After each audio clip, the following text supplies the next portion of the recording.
evening, everybody. Welcome to our little event. We put this together because as we were introducing coaching and what coaching was, and when we introduced Hard Knocks and Hardwired and our company and all of that, and there were people who were like wondering, what's the difference? The some of the things that we were communicating, it sounded as if it was the same as discovery training, transformation training. It sounded similar, and it's so different, and there was no communication on how different it is.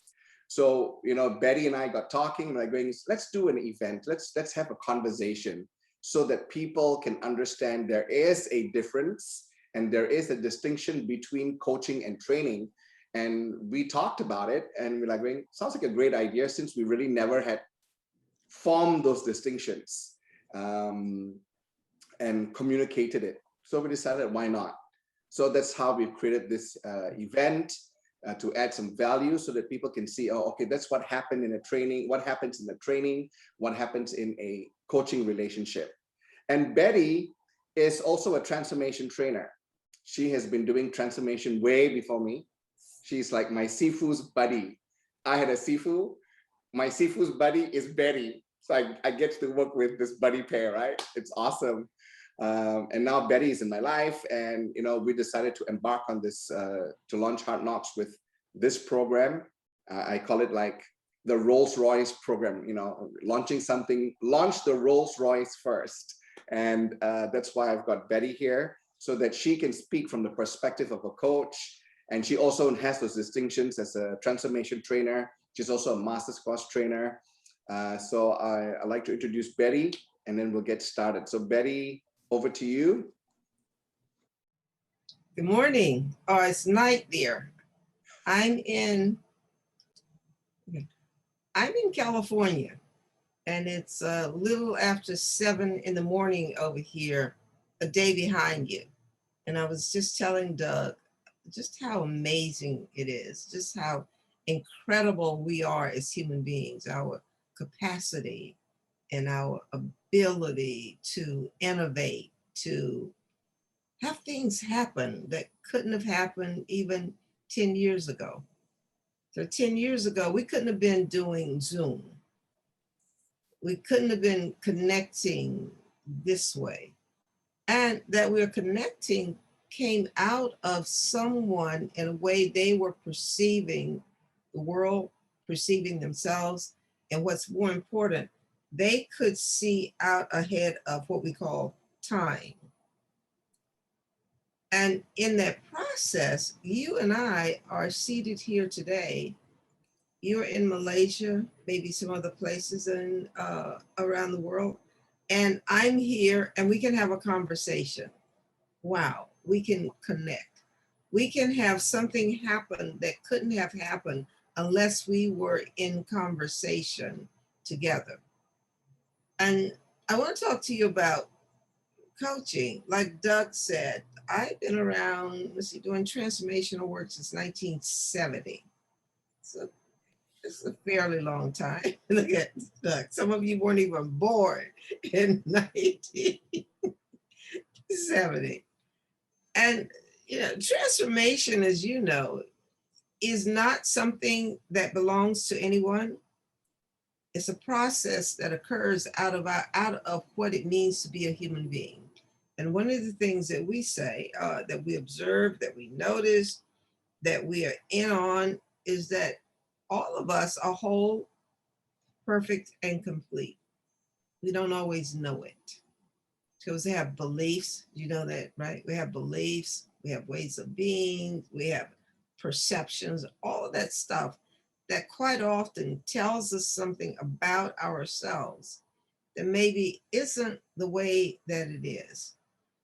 And so I did the trainings, I led the transformational trainings, all of them, from the basic to the first one, the second one, the third one, ran a center. I was with a company called LifeSpring for 14 years. And at the end of that time, I looked at the power of the trainings. And I realized that there would be some people who would never ever go into a training room. They just won't do it. And also, out of the thousands of people I had worked with inside the trainings, I asked the question, what could happen outside of the trainings? If we could take some of the principles, not the same thing, this is a whole different, it's like the distinction between, you play soccer? What's the sports there? Soccer? It's like Yeah. it's like the difference between a soccer or a football and golf. It's a sport, but they require different abilities, a different mindset, a different embodiment. As you know, golf is usually, it's not one to one, but you have to be a different kind of person to play golf. Or tennis. It's not like softball, baseball. And that's what coaching is. Coaching is specialized in a way. And I want to talk specifically about ontological, mindful, ecological coaching, OME, short for that. How do we have people live their lives with tremendous meaning and well-being? See, that's another aspect of coaching that's become very needed today, well-being. If you just look at what's happening there in Malaysia, or you look around at what's happening around the world with this breakdown called the pandemic, well-being has become very important because there's something that's occurred that we're not used to, and it's having a global impact. So how do we live with all of this? Do we live in the same way that we've always lived? Or are there other ways of being, or even the language? You have to develop new language, not only to cope, but to thrive in this new emerging world. And so that's what coaching is about, one-on-one or small groups, but it's not like the training in the. And perhaps maybe we should now break it down into different areas and draw some distinctions on the different facets of training and coaching. We've got slides prepared for you, so we can put it in boxes and go, okay, that's how I see the differences are. And we'll also discuss the similarities between the experience that you went through in the transformation and discovery training and legacy, the third level, for those of you who completed it, and what would be different in terms of what's same and what's different in a 9-month coaching program. What happens for people? Okay. And my invitation to all of you, if you have any questions, jot them down. We'll come back and take questions. And so a large part of coaching is about how and what you listen. So you're always listening. And if you're listening for, this is how I want you to listen. And I want you to listen with a different question. And the question is, how can this serve me? And how can it serve my family, my community, and my work? So be listening for that. And you might be surprised of what you discover. Okay, Douglas. Yeah. All right. So in the trainings, you will notice, so I'll speak from the training aspect, and Betty will speak from the coaching aspect. Okay, what's different and what's the same. During the trainings, if you notice, it seems more hierarchical. You've got the trainer, and then you've got the small group leader, and then you've got the students. So the relationship and how we interact with the students or with our clients, it's a lot more hierarchical. There is a pecking order per se. It is not said that way. However, it is assumed that way. And we both, of course, both training and coaching, trust has to be developed in the process. So both the client as well as the trainer and the training team, we've got to create trust. And trust is present during the process. And it is always, even though that's not the intent for the trainer to be seen as the expert or know-it-all, it is positioned that way. And in the coaching relationship, it's different. Betty? Yeah, as I was say, back to trust. Trust is trust, because the first book you'll read, you read books with us. You actually read books. We have not reading books for the intention of gathering information, but for the intention of building you as a being who can generate whatever we're covering, and trust. So trust is at the heart of our social relationships. Without trust, not much will happen. But then trust is not a thing. Trust is an action. And building trust with your clients and then having them have self-trust to act on what they say matters to them is at the foundation of coaching. So as Doug said, as coaches, and I have clients and I'm in, I run the school. I don't look to tell people what to do. I look to have people uncover or reveal to themselves their own genius, their own possibilities in ways that they couldn't imagine or see before, and then take action on it. So when Doug said it's a partnership, it really is a partnership. The coach does not need to know or have answers for everyone's life. In fact, I don't have answers for anyone's life. I do have a way of perceiving the world where I have a mindset that I can share that. But of the 7.2 billion people on the planet, we're all unique in that, in terms of our full expression of what it means to be a human. And my job as a client is to call that forward. Right, Doug?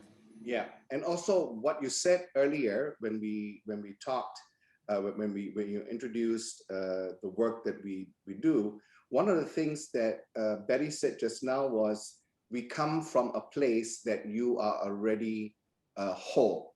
So both in the transformational context, discovery, transformation, and even in the coaching relationship, both the similarity over there is that we already come from a place that you are capable, you are whole, there is nothing broken with you. We come from there. So it's not to fix something that is broken. Though sometimes in the training context, people don't hear that. People don't experience that, they don't hear that. They go to a place of, something is wrong with me. That's why I do the trainings. And we want to correct that. Whereas the coaching relationship and the come from, what is similar is, you are whole, you're complete.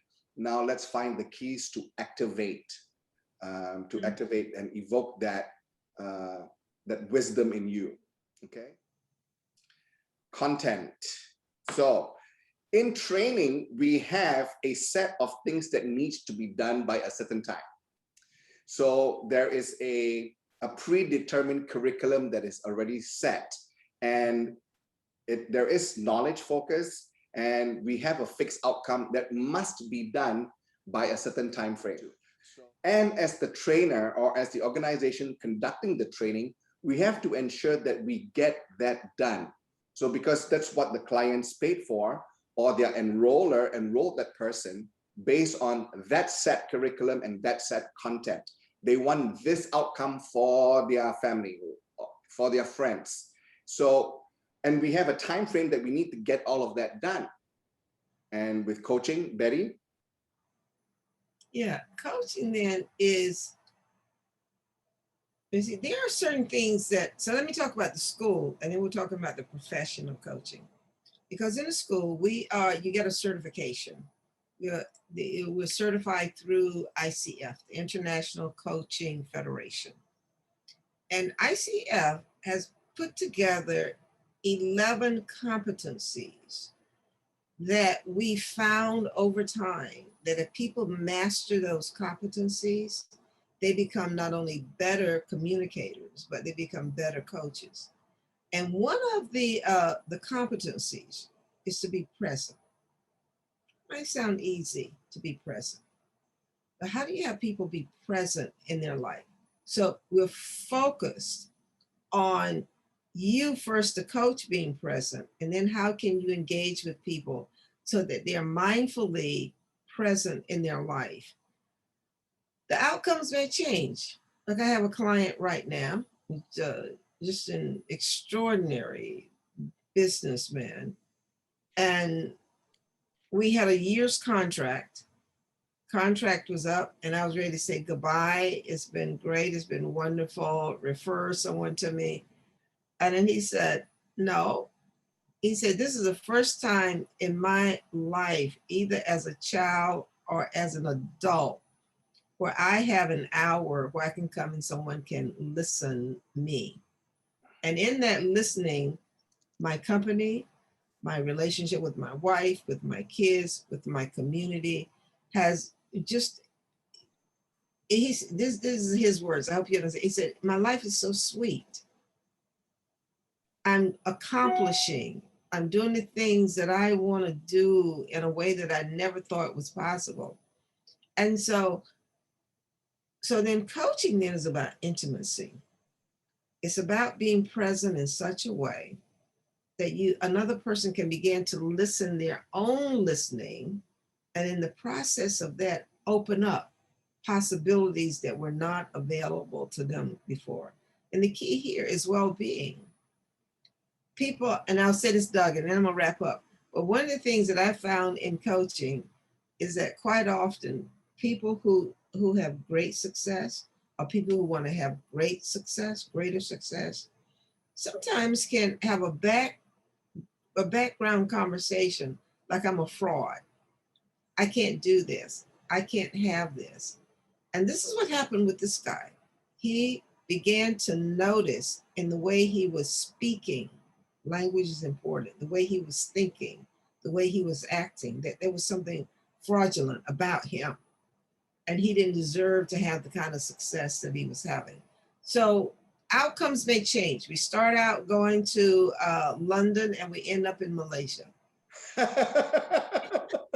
That's true. So in like sometimes when, and all of you have experienced this too. So if you can remember the times when when the trainer is working with the student, when I was working with the student, when we are doing the individual work, you know, it starts off as something, and then at the end of that interaction, that one-on-one interaction, the aha moment might open something up for the student. And then even sometimes they even say, why I came into the training is not what I wanted. I got more, or I got different.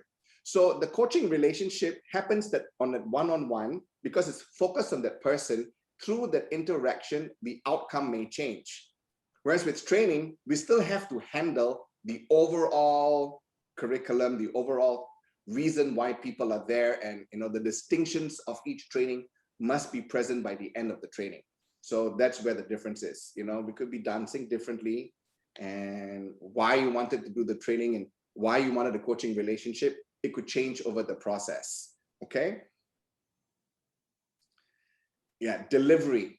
The way, in terms of delivery, it's mass. So discovery training is a large group of people. Transformation is it's a smaller group than the discovery training, but it's still mass. And there is transfer of knowledge, some level of transfer of knowledge when we are delivering, we are imparting certain distinctions. So there is some level of passing of knowledge, not know-how, but more on knowledge. And it comes through, there is challenge. So the delivery, it's more a large group versus a one-on-one thing. So training is done slightly differently. Betty?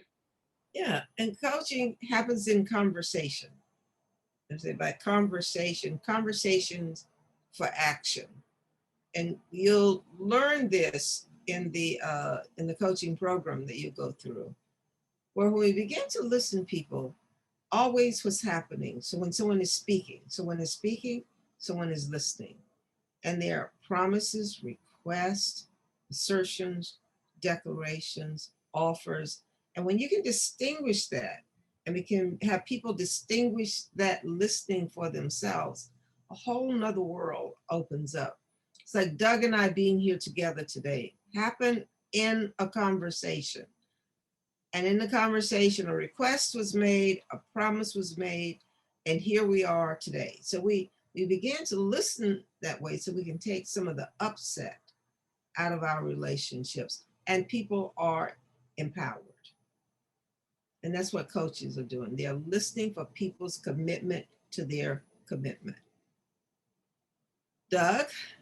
Okay. Practices, well, Yeah. in discovery and transformation, we don't actually teach you to practice. There's no like practice. You don't leave with, I wake up in the morning, I do A, B, C. I mean, we tell people this is what you need to be doing every day when you wake up, but people just don't do it. Practice. You know, there is really no set of practices that we give to you, because the learning is the intent of the transformational trainings, the discovery and transformation. The intention is for you to experience it, so that you're experiencing your experience, and you experience it, you feel it, it's in you, it's connected to you, it's part of your experiencing and experience. So there's not really teaching on practices. And with coaching, Yeah. Building competencies requires practices. What you practice, you become. You say it again. What you practice, you become. Because in this kind of coaching that we're working with, we have a recognition that we are a biological phenomenon, and that our life occurs in our bodies in terms of movement. And if you take like Tai Chi, there's something that happens with that. Your body is being shaped, you're being embodied. And so building competencies, how to listen, and that really is a competency, listening.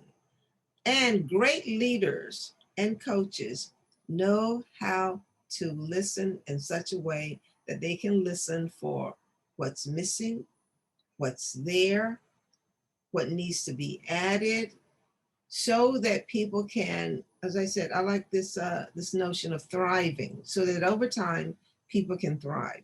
And developing self-awareness. We look to develop self-awareness, like meta self-awareness, the awareness behind the awareness, where we say is where your power is, and began to develop that capacity and that ability, especially around mindfulness living, mindfulness observing, and practicing. Other practices that we have clients take on, especially adults, learn best when they can reflect. We ask our clients to reflect, meaning keep some kind of journal. And that becomes very hard for a lot of people. And yet, when people start the practice and practicing, as Douglas pointed out, over time, something happens that couldn't have happened unless they had that particular practice. Okay, Doug? And I think it's also being conscious of the practice. Yes. So with coaching, you learn a set of practices that you start to embody, you become it. So there is a transfer of that information.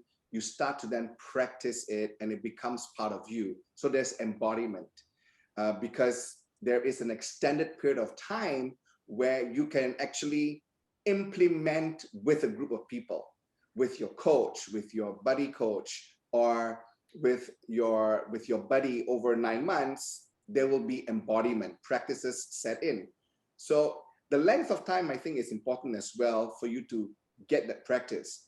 5 days in the discovery, 5 days in transformation, there's only so much of practice. And yes, we have the legacy program, but legacy program, we don't call the seniors coaches for a reason, because they're not really coaching. They are seniors. They have done the program. They come with some experience. And you know, the LP program or the legacy program mainly is focused on producing results. So the practices there is very different. It's more around producing a set of results and outcomes. It's not about practicing something or being part or embodying something. So there's a difference here. Okay. Competencies. So one of the things that happens as a byproduct during the training, in the transformation training anyway, is that you actually do learn to listen. And you start to apply, there is some application of whatever you learned in the training based on how you perceive what you learned in the training. So how do I put this? It's like what I perceive or what I think the training was about, I try to duplicate that in my life, but I don't know what the intention is behind, and I just do it anyway without realizing it.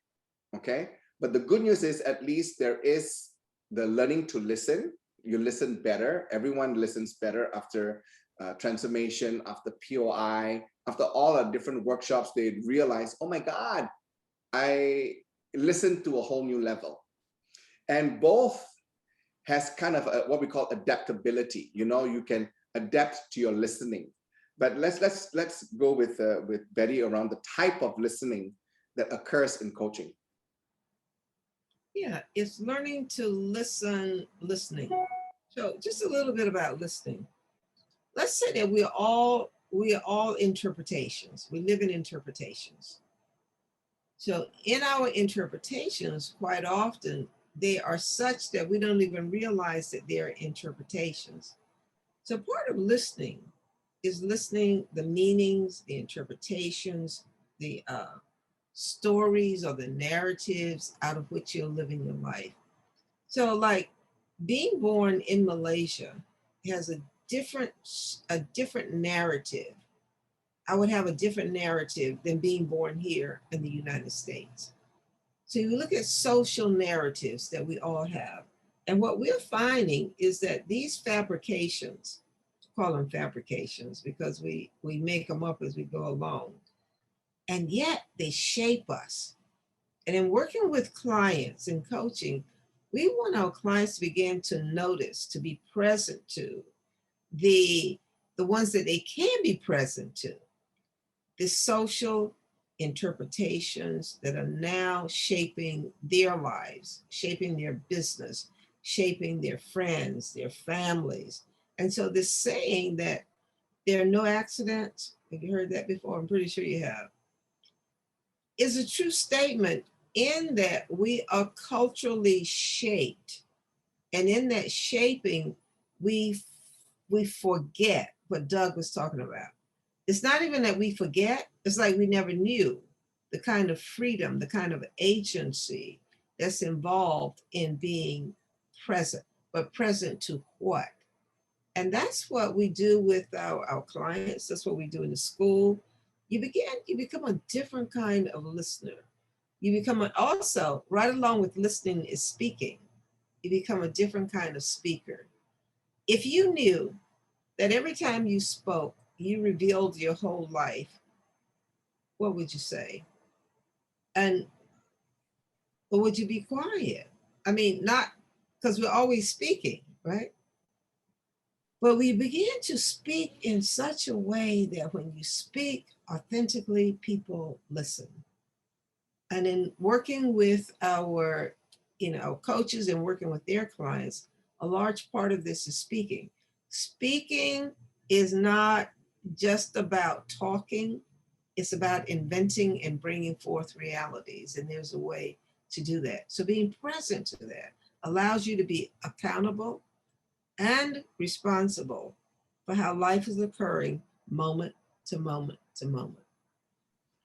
So I want to write on that a little bit and just shed some more light on this part of it. It's when we listen, there are filters. The language that we use in the training, there are filters. And as Betty said, you have your national, you've got Singapore, Malaysia, United States. Every country has a way they listen. Within the country, there are different races, different upbringing. So these are all different filters that we listen through. We see through and we listen. So when we are listening from a place of what we call already always listening, which is I'm listening through the filter of I'm a Chindian. I'm half Indian, half Chinese. I'm listening from, I'm a Malaysian. I'm listening from, I'm 49 years old. I'm listening from, my parents are divorced. I listen from my life experience. So when I listen to all those filters. So when someone is speaking, they are speaking something, and based on my filters of listening, the way I hear it and process it is different. So in part of the coaching work that is done with ICG, that we do in ICG, is to break down those filters so that you can hear what someone is saying and identify all those filters for yourself. So you can wake up to, okay, when I listen to that, this is what I actually heard. Because if you don't know what you actually heard, then you make assumptions. Those assumptions trigger certain things in you. Someone may say something, but the way you listen to it is very different, because there is judgments, assessments, evaluations. Then all those filters. So through that thick filtering system, our response to what could be neutral or what could be said triggers something in us. And we don't even know that we got triggered because of the way we heard it, not because what was spoken. And because we don't know that we have those filters, or we're not conscious of those filters, then we respond or react a certain way. And what's great about the coaching work, the body of the coaching work, ontological, the OME stuff that is done in ICG, is you start to break that all down so that you can really listen, that's why we use the term now, being present. When you're present, then you can hear it, but being present to also what's going on for you, not just present for the person, that's the intent, of course, but also listening to your listening. How are you processing what you are hearing? So, and I just want to add, Doug, in terms of globalization and what's happening in our world, the people who can distinguish in this way, what you're just speaking about, will do well, because you can perform or participate in different cultures. But if your way is, if you only listen in one way, not even knowing that that's what you're doing, you're gonna have difficulties, and your success won't be as great. So, in distinguishing distinctions, which is a whole another conversation. Too late at night to get into it. But you as a coach in the school will learn in a profound way what listening and distinguishing distinctions is all about, and how that gives you your power in the world. Yeah, and that makes things better when you have those distinctions and you can start listening for it. So we're giving you that simple example. There's another example I used with Anita. When I used to go to Taiwan, it drives me crazy because they translate everything. They have, the Taiwanese has every English word, everything is translated into Mandarin. Everything, really. Even Lady Gaga is the name of a person. They don't call it Lady Gaga over there. They call it Kaka Nation, which is like, Kaka Nation, please don't say Kaka Nation in Malaysia, because they will not know who you're talking about. They all look at you strange. So Doug, I was going to say, in terms of habit, you don't break a habit just by someone telling you that. It's practicing and catching yourself in a habit over and over again, that pretty soon you can break that habit. And when you break that habit, what will emerge is a new practice and habit. So it's very good. Right, Doug? Yeah, absolutely. I mean, for me, a whole new world opened when I learned how to, this distinction played a very powerful thing for me in my life, and my efficiency and effectiveness as a trainer, as I traveled the whole of Asia and I traveled and trained, this became very powerful for me, because I noticed that when people complain about certain things, I get why they're complaining, but when I started to unfold the local listening for certain things and why they do what they do, then I could have compassion and I can understand and relate and alter it for me. So it's like a simple thing around when I go to China, for example, it used to drive me crazy because they do not know how to close doors. They just don't close the doors. The older they are, they open the door. Like when they go to when they want to go from the training room to the toilet, they walk to the door, they just open the door, they don't close the door behind them, they just leave the door wide open. I'm like, oh my God, why do they do this? It used to drive me crazy. But then I started to notice that, and how it affected me, that it's like going, why does people know how to close doors? Chinese people know how to close doors? What's wrong with this China people? And then I started to learn about their history and understand. And then I'm like going, oh, okay, now I get it. Because coming from my experience, like the door is closed when you leave, you close the door behind you. But that's not their reality. So I stopped getting angry about stupid things like that because I then understood it. I was noticing. So I'm learning that body, just that itself made my life different already. What is it? I just wanted to know from Douglas, what's the reason why they don't close the door?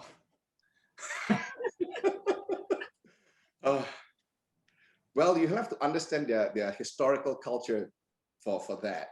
And their historical culture is when the communists took over China, they had to cut out the doors, the top and the bottom. They couldn't remain in locked doors so that the police and all of that could peek over and see what you're up to in your house. You cannot have a gathering in your house. So people didn't have privacy. So because they couldn't have privacy anyway in their mind, that's why even toilets, they did not have doors in the toilets. All the toilet doors are all open. Practically, they don't know what a door is for. So there was a whole group of a few generations of people where there were no doors. Doors was not part of their, it's like a door is a problem thing. You have created me to do something extra right now because I grew up with no doors. There was no privacy. Privacy was a gift. It was not a given. It's not an automatic thing. So there's no privacy. So their understanding of doors is just a problem. You're creating a blockage for me to go to here to there. So they grew up in that environment. So that's their reality. So for training, it's compressed. We've got to get so much done in that short time. Discovery was just like 40 hours. Transformation was like about 70 hours. About 70 hours long, 65 to 70 hours. And we've got to get so much done in that short time. And everybody who staffed the training, you complete legacy, you come back and be a small group leader or a transformation small group leader. Everyone always says the same thing. How come I don't remember this in my training? Because there's so much hitting you at the same time. There's not enough time to unfold it really in the training room. 5 days and 5 days, a lot of work. If you remember, you got more in terms of the aha and learning when you came back and staffed the training, right? Not so much as a student, half the things just went over your head because you were not present. And because we had so much to do in a short time. Betty? This would say coaching, we want you in your life as it's occurring. The training room is like we take you out of your life and it's amazing. And a part of what happened, because we were producing a mood in there, an accelerated mood of learning and acting. And I don't mean acting like an actor, but action itself. With coaching, it happens in time through time. And we want it to be long, sustainable. Sustainability is the word. Even though there are certain things that happen in the training room that's sustainable, we want you to, at the end, by the time you finish with the coaching session, you have certain things that you have to do. Like when we talk about practices.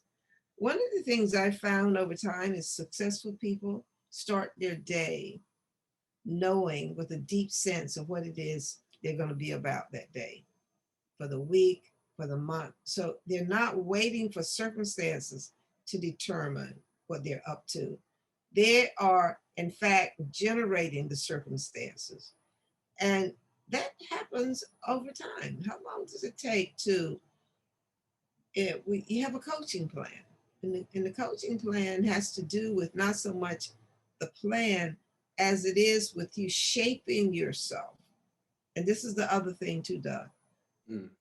Coaching is about shaping you to be the person that's needed to have show up in your life what you say matters, whether that's a relationship, whether that's a business, whether that's money, whether that's the kind of the politician you want to be. But whatever it is, we leap out ahead and we look and we see and we observe. And then you say, aha, this is what I must embody to have in my life. And then you start to work with that. You start to become that. So being and becoming is what we work with in coaching as well. And also, so use the word with deep compassion for the human condition. I've come to find in my years of living that most people really aren't bad people. Out of the millions of people I've worked with, maybe I've met 10 bad people, but most people have a good heart. They have been told that there's something else, that there's something wrong with them, which is the Western psychological model that there's something wrong with you and it needs to be fixed. Huh? I would have to say there is a lot of similarity with the Asian culture. Oh, okay. Yeah, it's like, if we grew up with parents going, what, you only got 91%? What happened to the other 9%? Yeah. That's an Asian thing too. It's an Asian thing too. Yes, and always working hard and I'm not, I work hard. I've worked hard in my life. But there's something that if I work hard, and the be, do, have model, we use that in coaching. And it's like, when you have this, then you will be worthy. When you have this, then you will be this or something like that. And none of that's so. And it's not the teachings of wisdom, the wisdom teachings and we use a lot of the wisdom teachings in our work just to become observers and notice, what's happening. So when we say flexible and long-term, it is in our coaching school is not so much about you getting the result alone, but it's who you are in the process of getting it, how you be, your well-being, your own self. No, that's enough said on that. Okay, Doug. Okay, and to be a trainer, it takes at least 2 years of total immersion. And it's a mentor-mentee relationship. So for people who leave the trainings and they go, oh my God, I would like to be a trainer. How do I become a trainer? Well, it takes at least 2 years and requires a lot of specialized knowledge and training and mentoring. And it's hands-on within over a 2-year period. So it's a big commitment. And both have training programs to upskill, to learn skills to become trainers or coaches. Whereas with coaching is very different. Betty? Yeah, because learning coaching is an ongoing process, just like being a trainer. But our coaching program is 9 months. And in that 9 months, so we have different levels. We say you're a beginner when you come in, and you're a beginner at coaching. You're not a beginner in your life, but you're a beginner at coaching. And one of the, what will help people a lot, especially in the domain of learning, is to declare themselves a beginner. You heard this before, beginner's mind. I don't know that I don't know. And then the next one is competent. You've developed some competencies through practice over time where you can, in fact, act. And then the next one is to be a master. It's many, many months, many years. I've been practicing this for a long time, and I consider myself a small master when it comes to coaching. and then a virtuoso. And a virtuoso is some who, in fact, shapes the particular industry that he or she is in. And so we look at it through different levels. And as you move through the levels with competencies, and the key here is competencies. It's not just you thinking that you're a particular way, with no results to show it. But in this, the development, and this is a strange word here, Doug. I'm trying to find another word for it, development of self. What is this self that we're developing? In this kind of coaching, we say that self is constructed, shaped, inventing. There's no fixed self like in a psychological model. So what is the self? And we take an approach that self is a space in which your commitments occur. It's a long conversation about what is that space.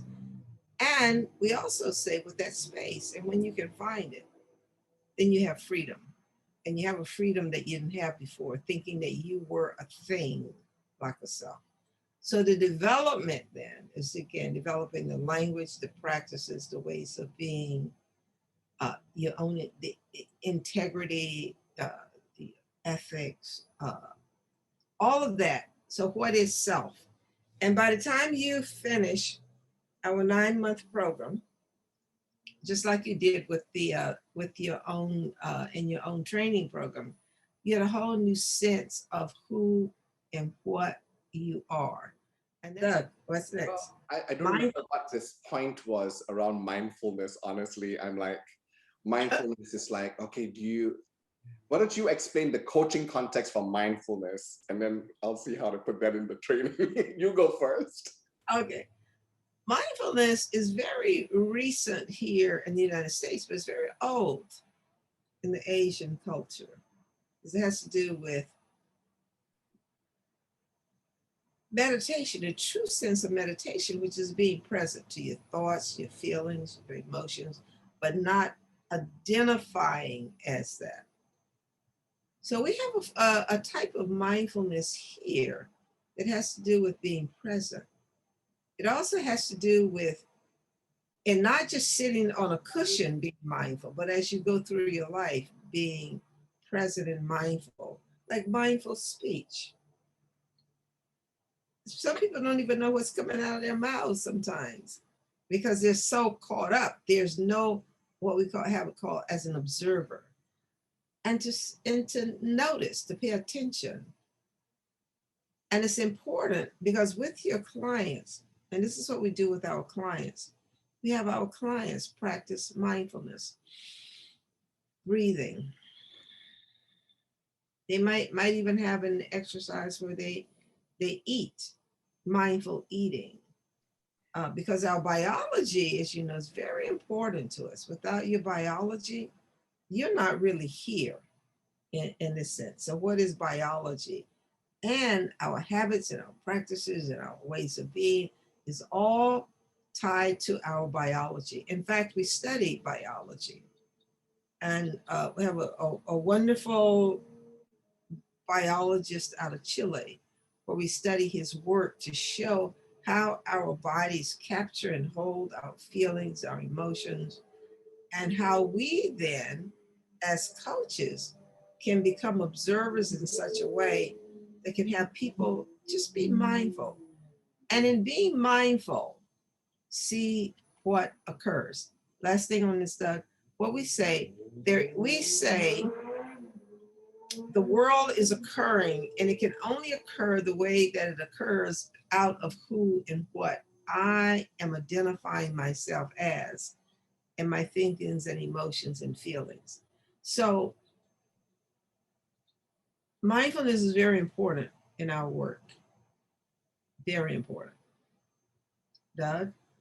No, I just heard that motorbike revving just now. I'm like going, wow, they even have mud rempeh in USA.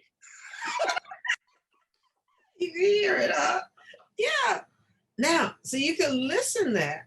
Now, this is what's important because my mindfulness practice that I'm engaged in now is to notice, like when a car goes by or something, do I follow the car maybe for a second, and then I come back. So it's going away, coming back, going away and coming back. Now, when I don't know that I've gone away and I keep following the car, and while I'm here with you, that creates a disconnect. And it lessens our capacity to be together with each other. Okay, go ahead, Doug. Well, I think in terms of in the 3-level trainings, in the transformation training, well, at least in the trainings that Anita and I do, we actually put that distinction in without identifying it's a distinction. Yeah. So people experience that, but we don't draw as this is mindfulness. We just, you are experiencing it. We don't draw a distinction. So we don't draw it, but people experience that. Okay. Huh. As a business, in the training business, we have large overheads, you know, because we've got to have staff, the training center, the supplies, yada, yada. We need large groups of people to be financially viable. So to run a training business actually requires a lot of investment, and it does have a large overhead. Whereas with coaching,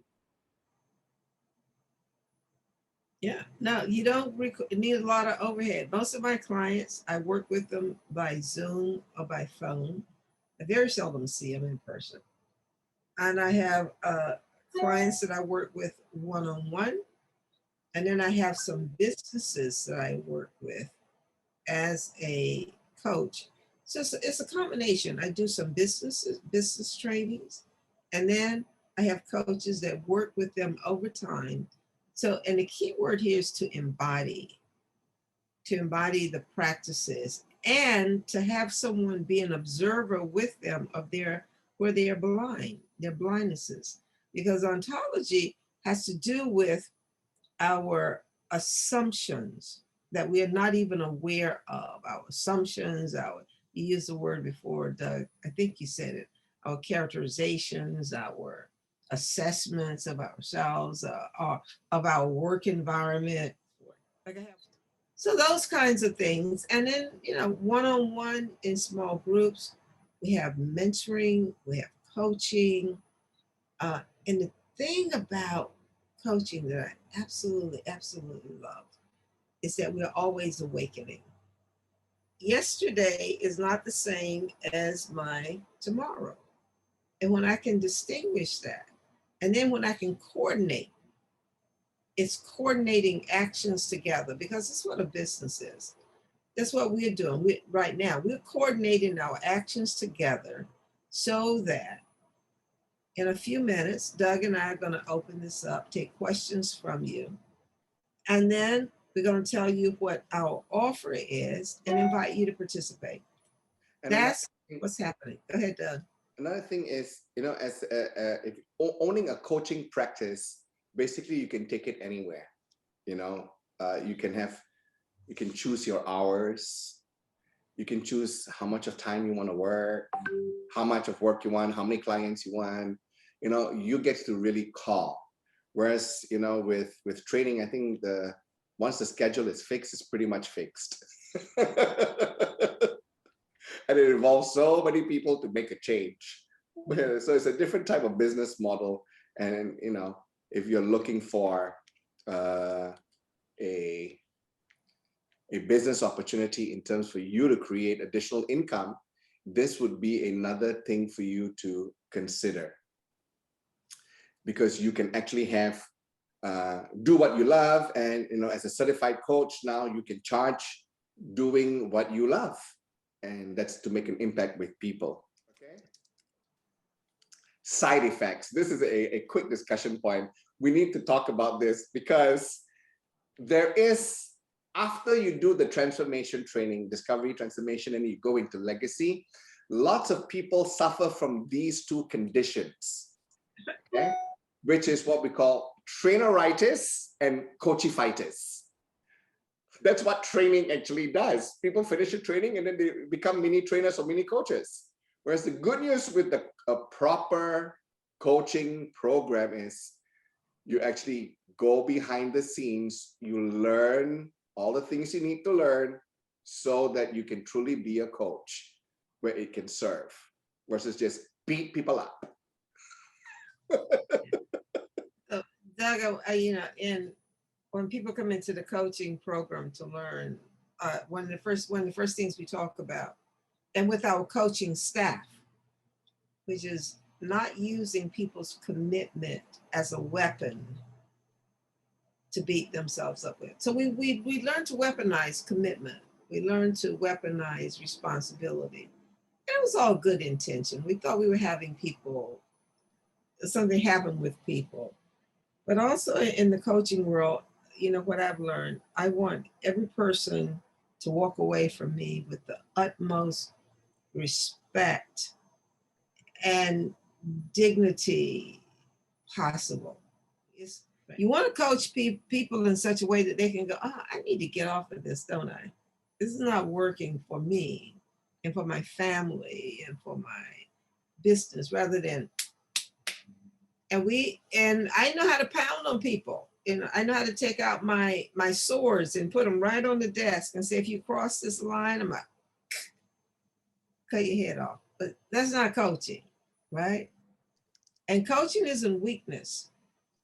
I'm finding that once I have found that deep compassion and care for humanity, and I have an understanding of what happens to people just living on this planet, and what it takes to have a meaningful and successful life, I've come to be kinder to myself. And in being kinder, I found a new strength in working with people and having people live extraordinary lives with other people. Any questions? Hi, because everyone here comes from every walks of life. We have different perceptions, different set of consciousness, and therefore, how just like how Douglas explained earlier, we interpret and we listen differently, but some may have a little more better give as coaches than others. So how do we know where we stand before we start doing any work as to train as coaches? That's a good question. And people come to my coaching school, our coaching school, and they come to learn, number one. No matter what I already know, I'm here to learn.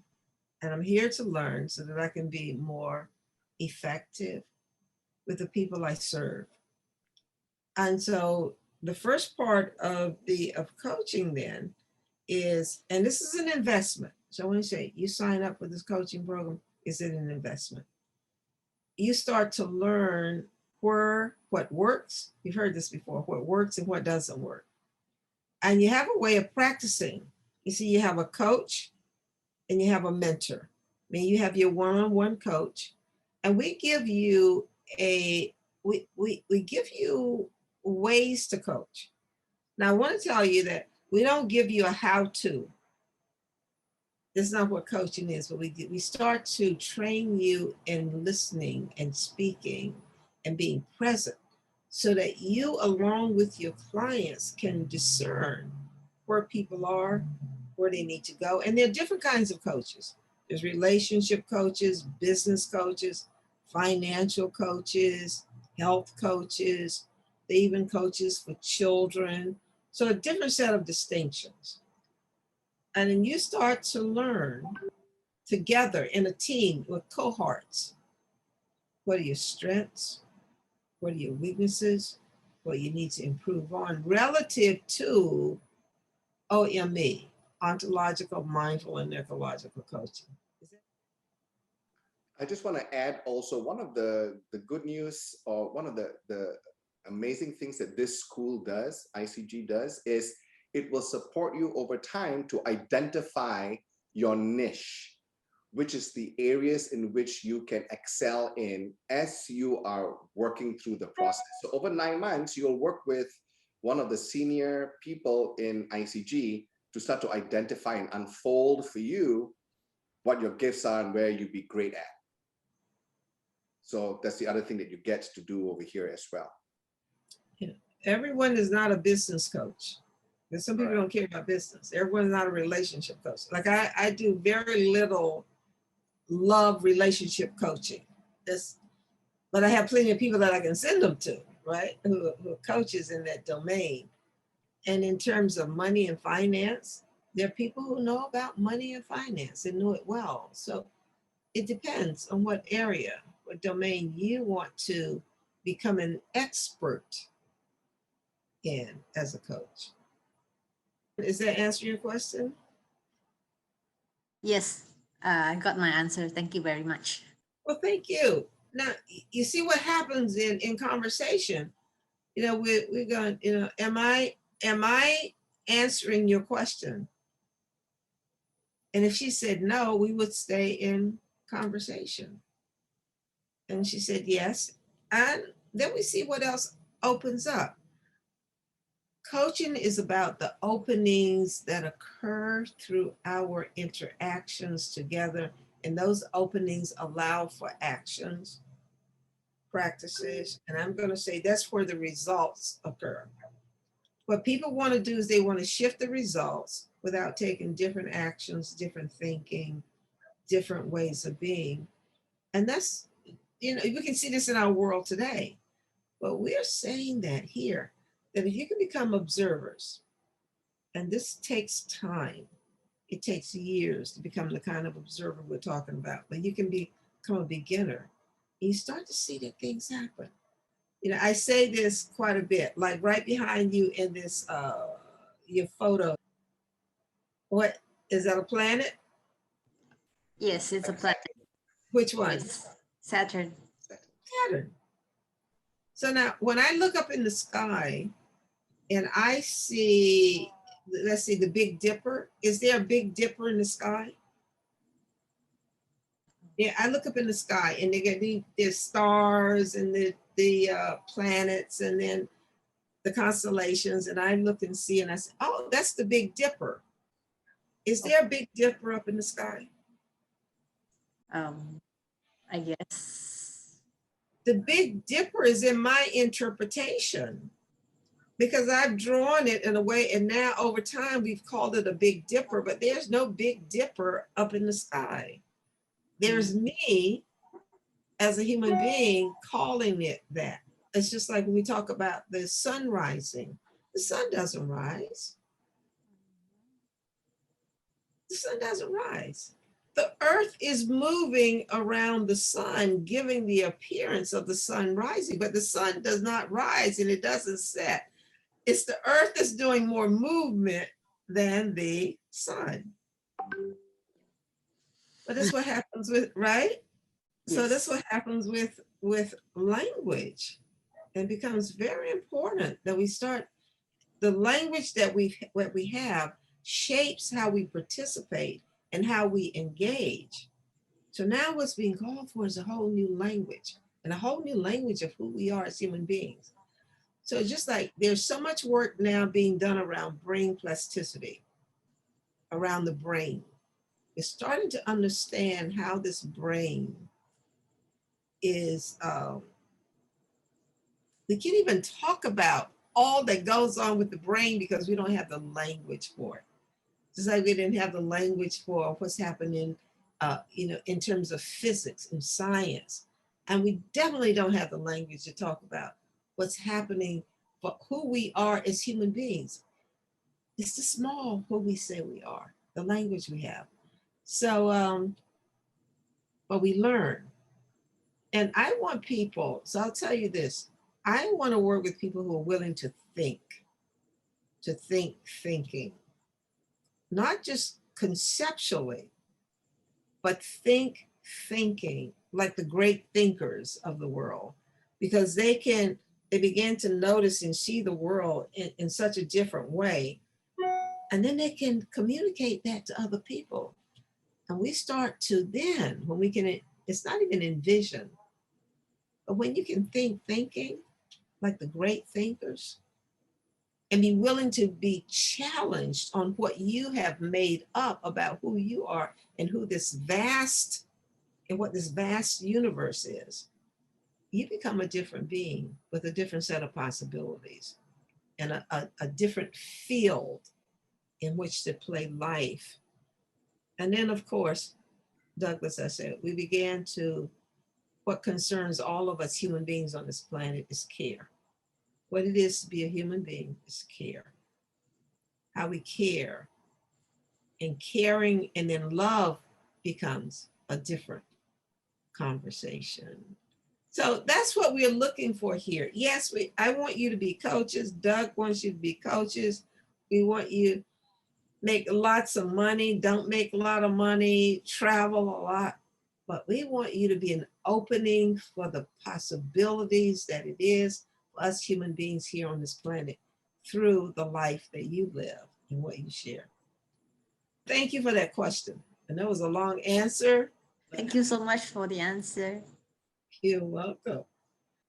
Any other questions?